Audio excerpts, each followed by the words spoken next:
Sementara itu, pemerintah Provinsi Kalsel melalui Dinas Penanaman Modal Terpadu Satu Pintu terus berupaya meningkatkan investasi di bidang hilirisasi dan industrialisasi dari sektor ekonomi hijau atau ramah lingkungan seperti pertanian dan perkebunan. Dua sektor ini dinilai sangat potensial untuk menarik investor karena peluang pasarnya dinilai cukup besar. Diakui Provinsi Kalimantan Selatan saat ini masih bertumpu di sektor pertambangan. Namun pemerintah provinsi dalam hal ini Dinas Penanaman Modal Terpadu Satu Pintu atau DPM TSP Kalimantan Selatan terus berupaya meningkatkan investasi di bidang hilirisasi dan industrialisasi di sektor pertanian dan perkebunan. Hal ini seperti disampaikan Kepala DPM TSP Kalsel Endri usai memberikan arahan pada rapat kerja teknis bersama Forum Perangkat Daerah di 13 kabupaten kota di Kalimantan Selatan.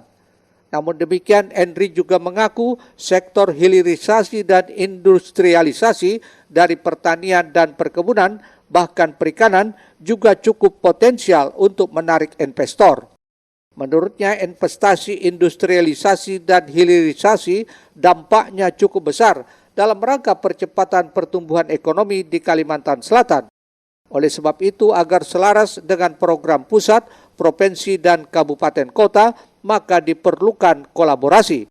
Endri juga mencontohkan di Kalimantan Selatan banyak komoditas yang bisa dikembangkan sebagai industrialisasi atau produk olahan. Contohnya di Hulu Sungai Selatan potensi yang bagus dan belum dikembangkan yakni kayu manis. Selanjutnya ubi negara saat ini juga masih orientasi lokal hanya dijual di pasaran. Padahal jika diolah produk setengah jadi seperti tepung maka peminatnya akan lebih banyak. Potensi di dua sektor itu sangat besar. Misalnya di sektor pertanian, perkebunan, kemudian juga perikanan. Nah, selama ini kan kita cuma berorientasi kepada lokal, kita belum berorientasi kepada luar, apalagi sampai berorientasi kepada ekspor. Nah, tentunya kita lihat bahwa banyak komoditas-komoditas kita yang memang sangat bisa dikembangkan, yang nantinya bisa dijadikan sebagai industrialisasi atau misalnya hilirisasi produk olahan. Misalnya kayak di bidang pertanian, kemudian kayak di bidang perkebunan. Contoh misalnya kita ambil simpel, misalnya kayak di daerah Hulu Sungai Selatan itu kan kita tahu bersama bahwa salah satu potensi yang sangat bagus yang memang saat ini belum dikembangkan misalnya untuk kayu manis.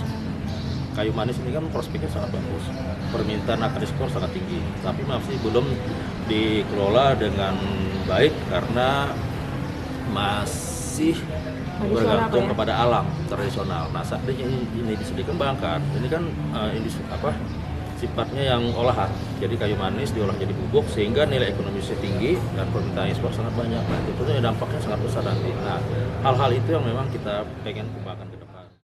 Lebih jauh, Endri menekankan melalui bidang hilirisasi dan dampak positifnya adalah selain menjadi sentra, juga membuka lapangan kerja sehingga bisa menekan angka pengangguran. Muhail, Banjar TV.